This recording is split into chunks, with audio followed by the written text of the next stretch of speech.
Yep, let's be real. Back here, episode 175. We're getting closer and closer to that. We're getting closer to that 200. What's up, man? We're at 175, man. Yep, going on 4 years. The way. Going on 4 years next month. So yeah, it's Sheesh, 4 years. right. It's like college.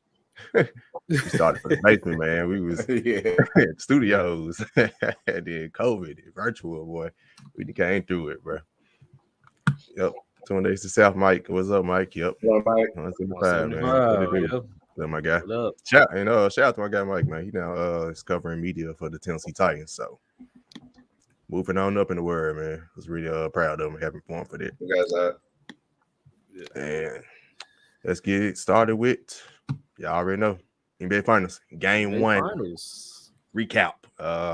So we recorded before Game 7 last week. If y'all see the last video me and Sheedy made, we talked about Game 7 of Miami and Boston and recapped the Miami Heat series as the residential Miami Heat fan, Jimmy Butler fan on my end. So check out the videos on YouTube. We recorded it, released it earlier this week, about Tuesday or Wednesday-ish. So Game 1 NBA Finals happened Thursday. Golden State, Boston. Fun game. Golden State jumped out. It was back and forth. You know, Steph had 20 points in the first quarter. Golden State jumped out to a 15-point lead in the third quarter, only for Boston to not miss a shot. It felt like in the fourth quarter between Al Horford, Marcus Smart, and Derek White, but and they end up winning by 12 and in. So, what are y'all thoughts about Game 1? What's your recap? And I'm gonna start with the Golden State Warriors fan on this podcast in 12. My man. It is what it is, man. It is what it is. I expect the Warriors to come out full blazing. I think there were errors on Steve Kerr's part. When you got Steph Curry going for 21 in the first quarter, you send him out the rest of the first. You need to start him in the second, like it's the NBA Finals. Like he needs to start in the fourth quarter. Like that's the high hand you need to feed him. But I think that this credit more so needs to be to the Boston Celtics. It's the reason I had them going to the finals is their defense. They were able to defend everybody else. Jordan Poole wasn't able to do his thing, and they were actually letting Draymond Green shoot. So Draymond, he's been in the media a lot. We'll talk more about that for sure. But if the Celtics team is going to force you to beat them, this final's really going to be on you, bro. They did a great job on defending Klay Thompson as well. The Warriors overall could have played a better game, but like I said, the Celtics did great defensively, whether or not we want to call, Derek White, 6, 7, 8, 9, 10 3-pointers he had, a fluke. Al Horford's going to be Al Horford. Like people calling him his shots a fluke when really he had a great game against the Celtics in, the last round. So as long as the Celtics defense is there, the Warriors may be in trouble, but I still got the Warriors in 6. I think Steve Kerr is going to put his rotations together. That championship DNA is in the Warriors, and they're going to come back swinging harder in Game 2. I expect at least a 15-point win in Game 2 on this one. All right, Trevor, then Sheedy. Well, for me, I watched this game, and for no reason at all, I did not have a clue that Boston was actually going to come out and win this game. So that shows how much faith I had in Boston, especially after their first quarter. Steph Curry had the amazing first quarter, 21 points to close out the quarter. You would really think if Steph is off to a hot start like that, you might as well say goodnight. But for Boston to be resilient, like I said in agreement with you guys, Derek White was amazing throughout this entire game. Pretty much kept Boston in it when it looked like he couldn't miss. And then every time you looked up where Golden State looked like they was looking to pull away, Boston was right there to go on a run to their own to either close the gap or take the lead temporarily. And then eventually they just got hot in the fourth quarter and couldn't miss from 3. And they were able to ride that wave until the win pretty much. But essentially what's going to happen going forward is Steve Kerr is going to have to make a decision on Andre Iguodala, because with him and Draymond out there, they are literally playing. Why was he even in the game, to be honest with you? I'm sorry, because why was he even in? He didn't even play at all last series. Ask Steve Kerr, not me.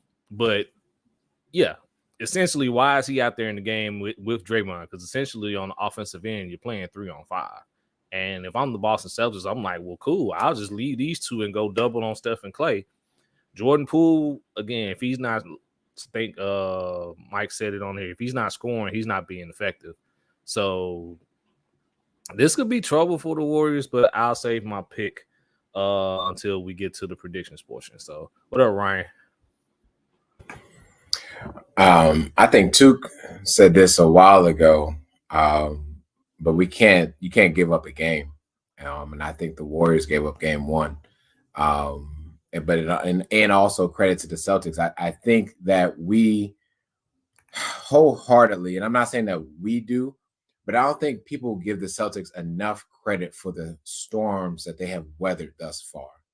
Again, they beat the same team that we said, even after the trade. I'm not saying this us, this is the national media. Even after that trade that the Nets did, this was still supposed to be the team that came out the East. Swept.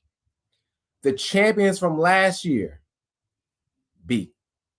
The number one seed in the East beat at their home floor in Game 7. That is the Celtics.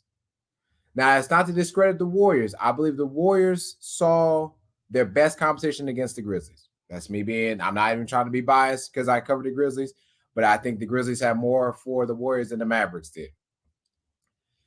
And now we're seeing how great the Celtics really can be. And the Warriors, I think, are still a great team.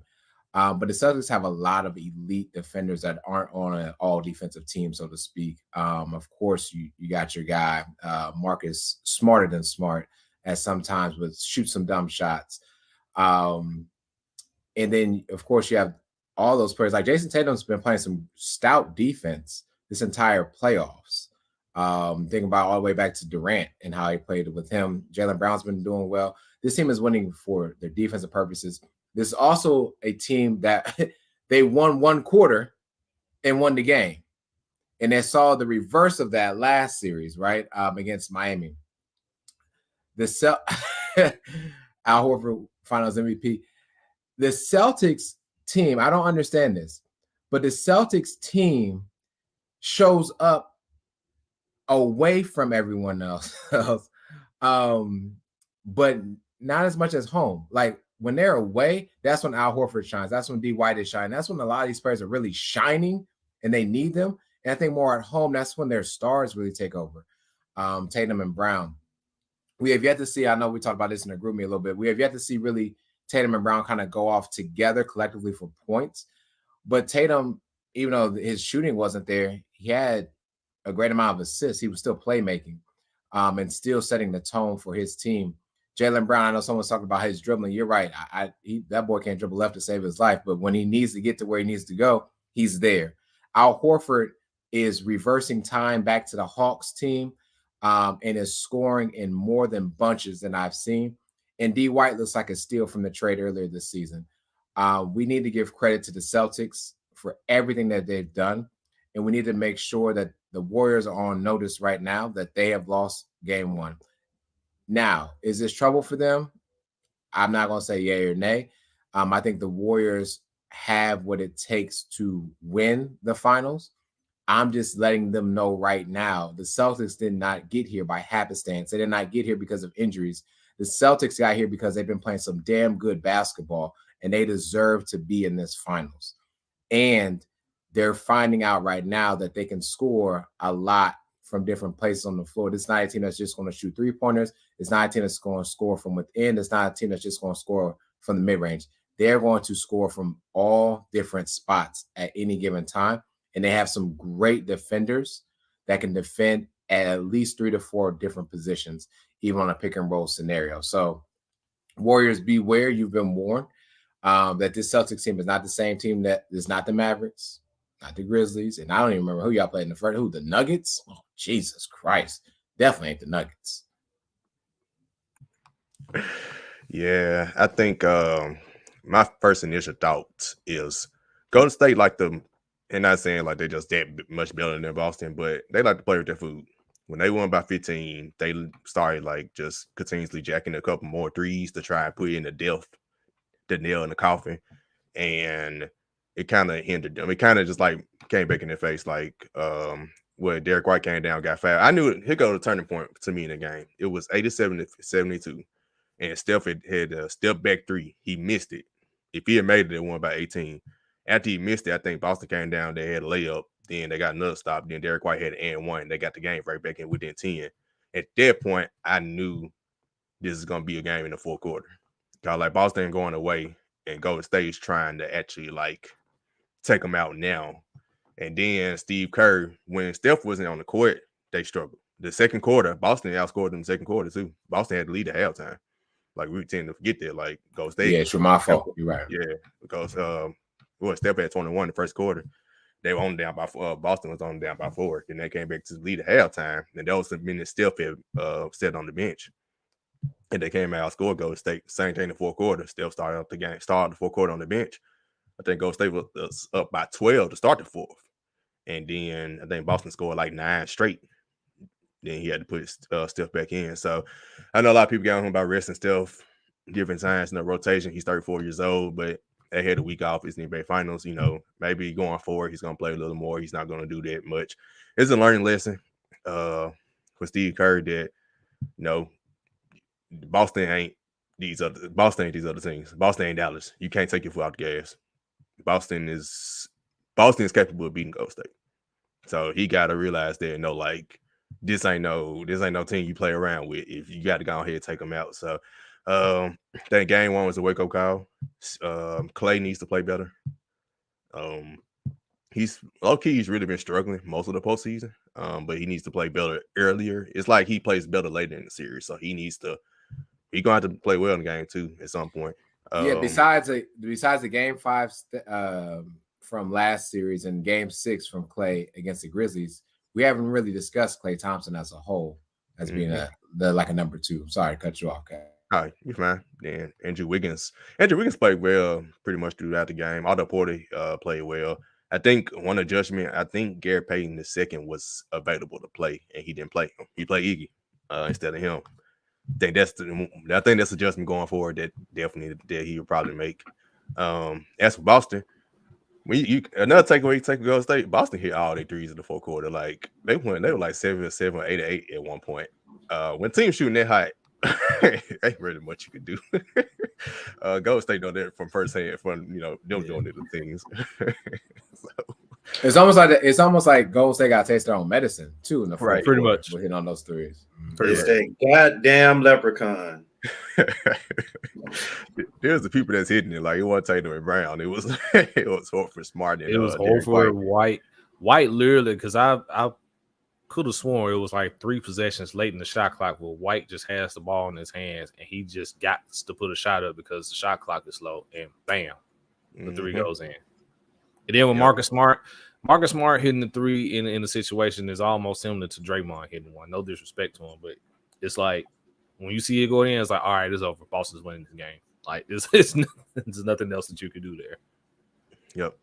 And yeah, pretty much. I mean, once you and also it's the NBA player. When you leave them wide open, I don't care. Like you can't. There were a lot of open threes in that fourth quarter as well. So Golden State is going to have to tighten up, get back more aggressive. I see everybody in the comments talking about Draymond a little bit. I actually agree with what Mike has said about Draymond needs to stay. I know he shot like 2 for 12, but they need him to be aggressive. When he had those drives, this ain't the series because the Boston is playing him differently. Boston is actually guarding him and not letting him get to see the vision for the cuts and all the passes that he normally gets. Teams normally leave him open because they know he can't shoot, but that gives him more room. Because they set screens like all day, so it gives them more room, vision to see the plays. When they actually guard him, he can't see that, and they want him to dribble and go to the hole. So he needs to go ahead and try and at least put some pressure on Boston from that standpoint. So I actually agree with them. Most of them talk about that in the comments. But going forward, what you got, Trevor? Yeah, I was just about to say, it's like when Draymond has the ball that's like inside the 3-point line, Boston is actually guarding him. Like if he's sitting out on the perimeter at the 3-point line, Boston's like, okay, well, we know you're not that great from 3, so we're just going to hang off and go double somebody else and just kind of sag off a little bit in zone. So, yeah, to your point, Boston's actually guarding Draymond in spots where they know Draymond is most effective. Yep, exactly. So, as y'all know, Boston has I think they had the best defense in the NBA this season. It was them and Miami. They both were up there. So, and Golden State has a pretty good defense themselves. So, what's y'all predictions, since we didn't get to actually predict before the first game, was our actual predictions for the series. Tuke actually already gave his, but you go first, then Trevor and Sheedy. Yeah, I'm gonna do 6. And crazy enough is the matchup that we haven't brought his name up at all in this podcast 15 minutes in. And that's Ime Udoka. The coaching is gonna win. Whoever team wins is gonna be based on the coaching. Steve Kerr let one go away, like you said, Sheedy. But Ime Udoka, the way he's been calm this whole playoffs, the way he's been able to struck defensively all playoffs, is something that the Warriors is gonna have a great time figuring out, especially with Steve Kerr.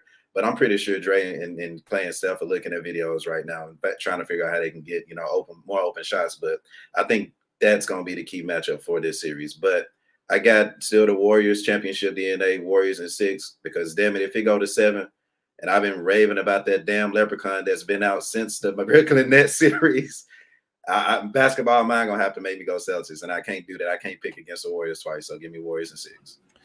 If you get in the game that you got from Al Horford in game 1 for the rest of the series, give me Boston all the way, but I don't think that's going to happen. This is tough for me because both of these teams play with their food too much to the point where it is just so frustrating.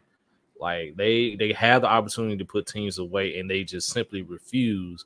And then when they lose the game, they looking at themselves like this, like, oh my God, what happened? Like, you had this opportunity to put them away and you refuse to put them away. So my questions for this series are going to be, can Tatum and Brown get it? I know it's been a question since they've been in the league together. Can we get at least one game where Tatum and Brown can get it going at the same time? Like each half. Huh? It won't be this series. I think it can be this series. But that remains to be seen. It remains to be seen because I've noticed, and again, this is the credit to Celtics. The Celtics have played amazing, and Ime Udoka has done a wonderful job of coaching. But each and every series they've had one or two big games from role players on the road. When you really just look at it, whether it's Derek White, Al Horford, or someone else, Robert Williams, making an impact on the defensive end. So my question for them, they already stole the game in San Fran. Can Tatum and Brown get it going at the same time? And then for the Warriors, for Steve Kerr, how do you shape your rotations? Because Andre Iguodala is pretty much unplayable at this point, especially if you're playing him and Draymond at the same time. And then playing Gary Payton II, is that really going to make a difference as far as your spacing is concerned?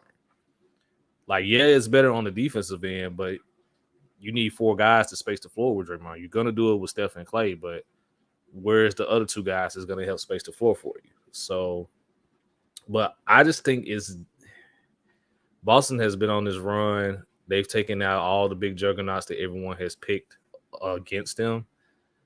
Give me the Celtics. I'm going to go the inverse of 2. I'm going Celtics in 6.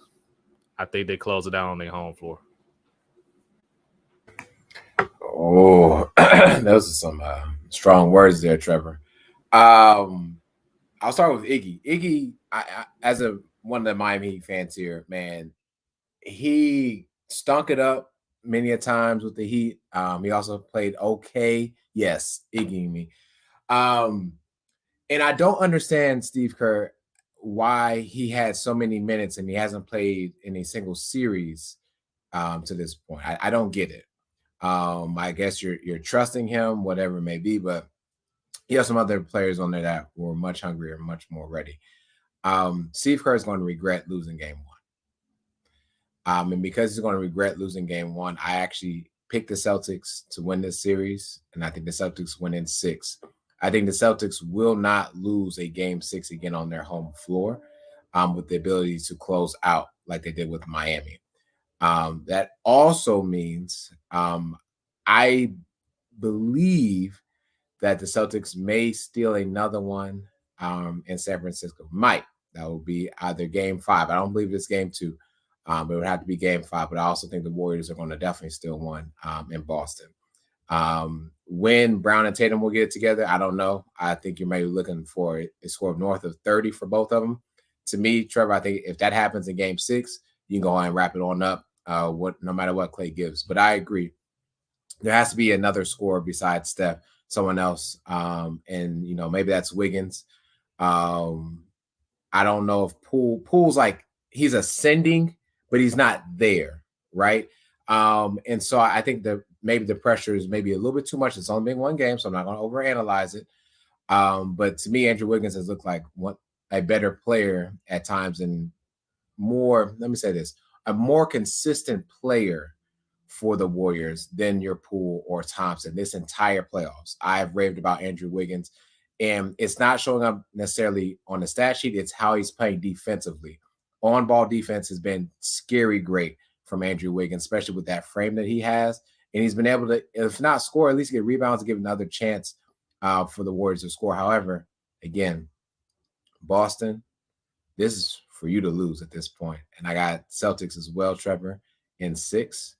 And they're hanging up that banner on Game 6 on Clay, Game 6 type deal.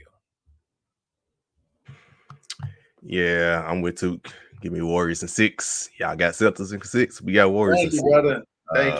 Thank you, man.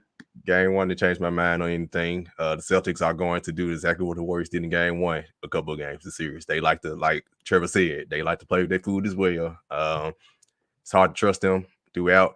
I know a lot of arguments are, Tatum didn't play well. He shot 3 for 17, only had 12 points. Well, when the games he do play well, I'm pretty sure Horford ain't gonna have 26. I'm pretty sure Marcus Smart ain't gonna hit 5, 6 threes. I'm pretty sure Derek White ain't gonna hit 5 threes. It's only one basketball, right? Yeah, exactly. So it cancels each other out. Horford, Smart, and Draymond said in the press conference, he was like Horford, Smart, and Derek White combined for 15 threes.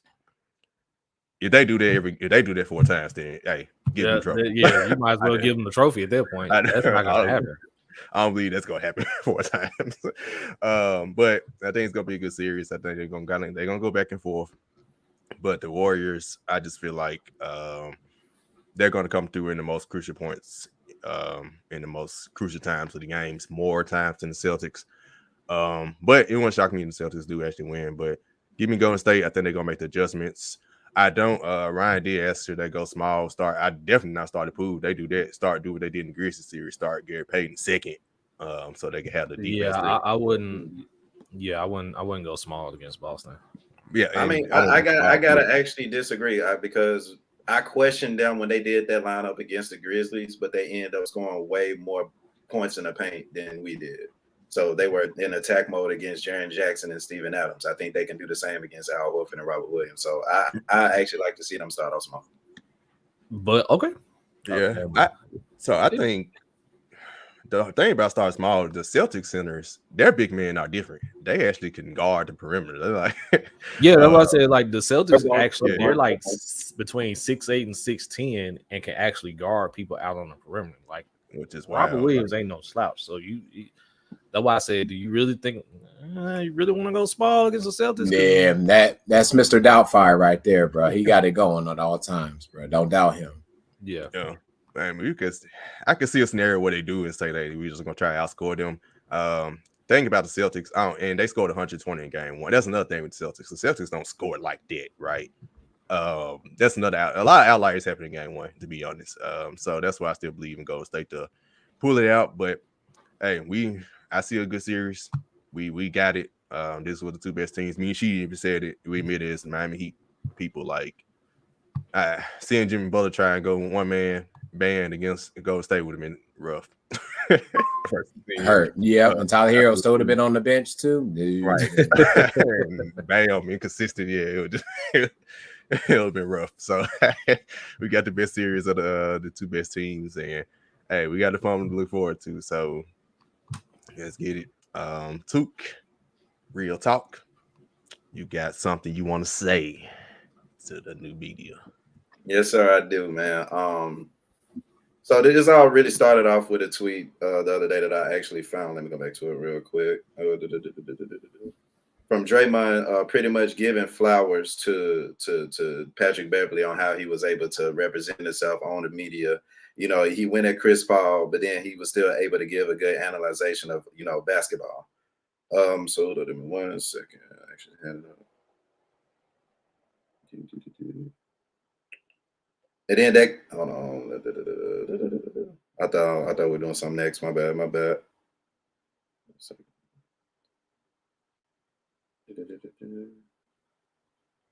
Yeah, so pretty much Draymond Green was like, just giving his flowers to players and how the old media and how the old players pretty much think that that's soft or whatever. But Draymond proclaimed that, hey, new media is here, right? So then Stephen A went on to say, actually responded on First Take saying, the old media, we not going no damn where. For every Stephen A, for every Shannon Sharp and others, there's thousands more coming down the pipeline. We're not going anywhere, we multiply. And what that did for me was it kind of dismissed what we do, in the media, especially somebody that come from media. Y'all know I work, as a DJ for multiple companies, and they pretty much were kind of like the same as far as like, being the old quote unquote media and not being able to involve. When people ask me, when I used to work for radio stations, or they used to tell me, oh, radio's dying, radio's this, or this. I'm like, no, it's not, it's evolving. And it's going to take the people to evolve.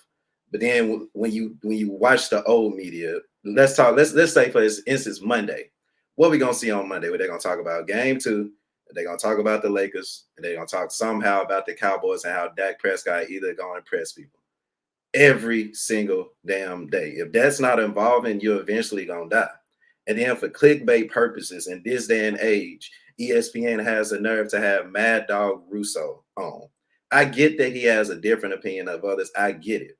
But just last month in this day and age, he told the player, shut up and play.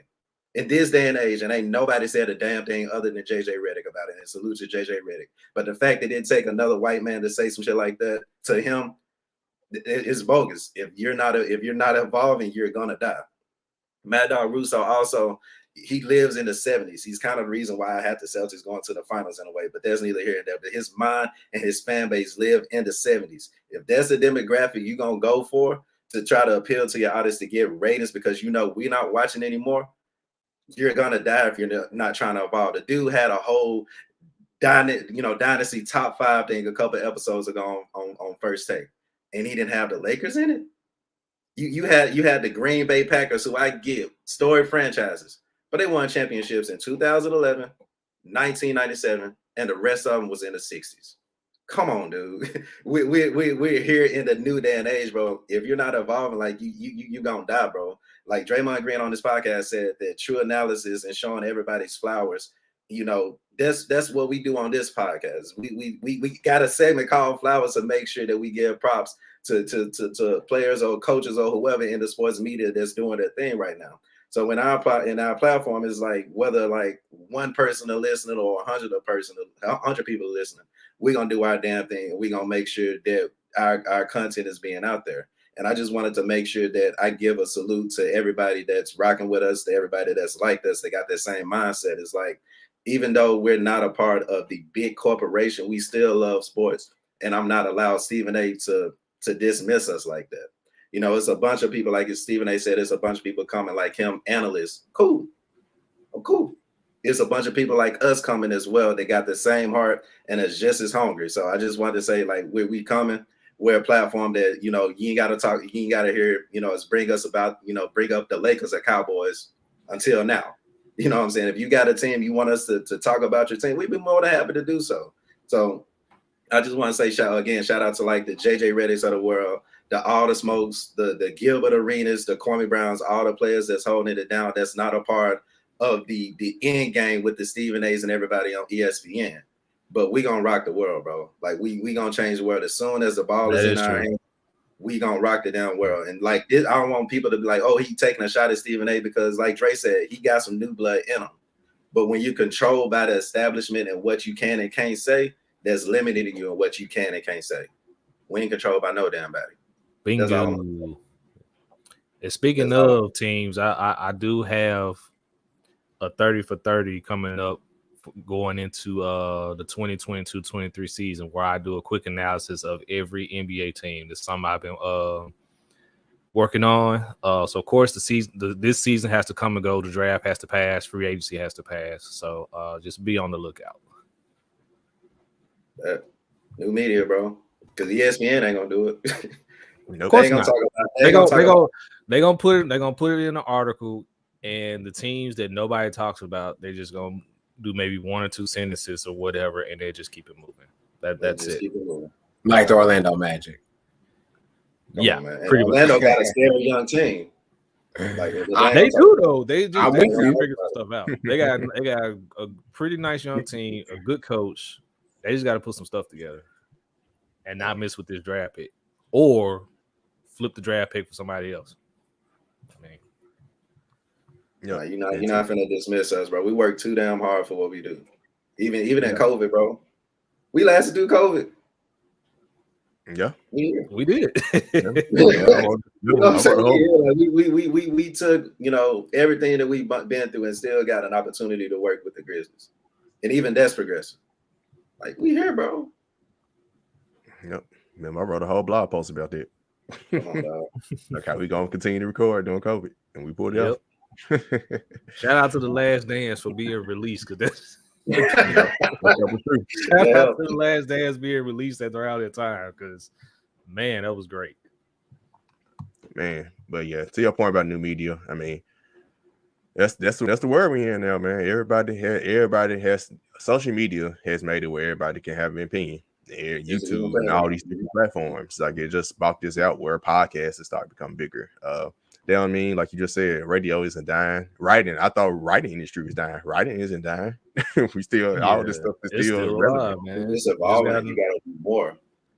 You gotta actually be connected with people instead of just being there. And it's messed up because like social media has become like the driver's seat for so much that everything nowadays is not even about the actual game, more so about the storyline. And just leading up, in prime example, leading up into game one, like ESPN was doing everything in their power to make Golden State the underdogs in this series. I'm like, they shouldn't be underdogs. They damn near should be favored. The margin should be small, but why is everyone just trying to discredit everything Golden State has done at this point? And it's crazy. It's more so about what's the biggest storyline as opposed to what's actually going on. Like, why are we still talking about the Lakers? The Lakers have been relevant for 2 months. Why are we still talking about them? Why are we talking about KD? KD is sitting at home right now. Why is there even a he's just chilling, just trying to do what he do to get ready for next season. Like, why are we talking about KD right now? Grizzlies fan.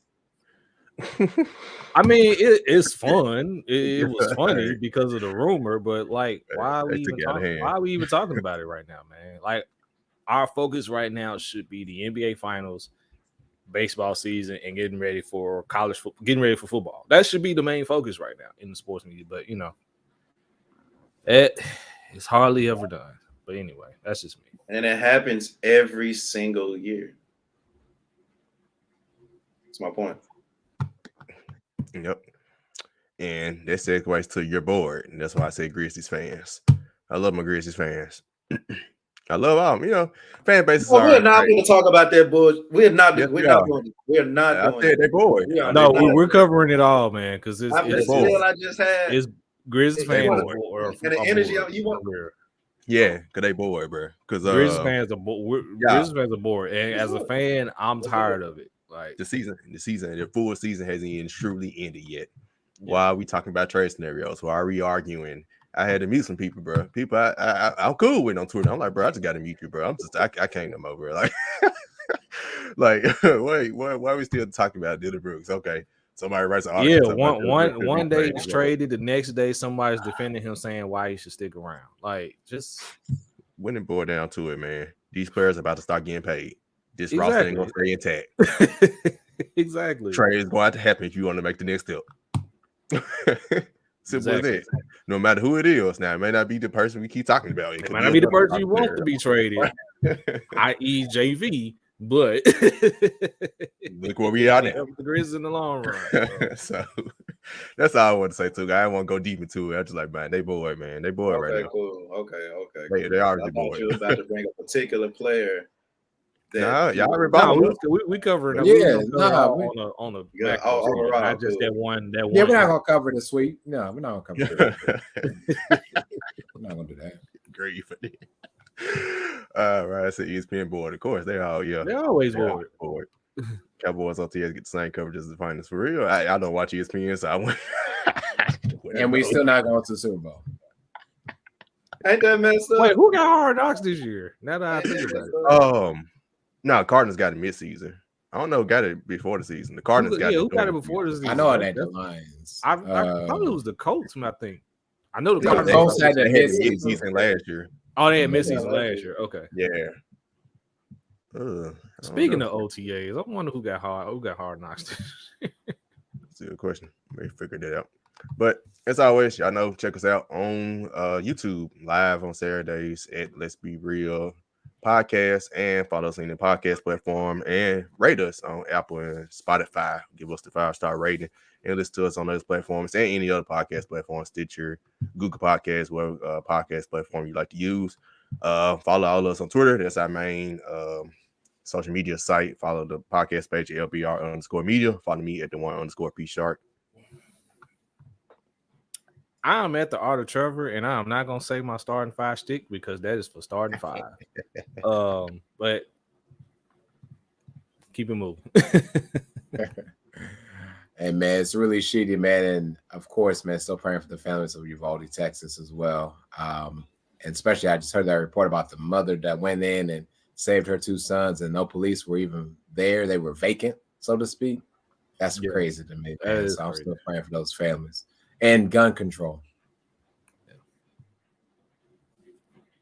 Yep, it's your man Ed Tev Shakir. Hey, new media, we here. At this point, we declaring war. Let's get it. Facts. No guns. No guns. No guns. No guns, all smoke. No guns, all smoke. I like that. No guns, all the smoke. I like that. Put that on a t-shirt. I like that. Come on. Boy, look at that. Get right here, man. All right. I appreciate everybody tuning in. Ryan, February Fade. Everybody who tuned in and comment. Ryan, February Fade away, and my guy Mike, man. Until next time. Peace. Peace.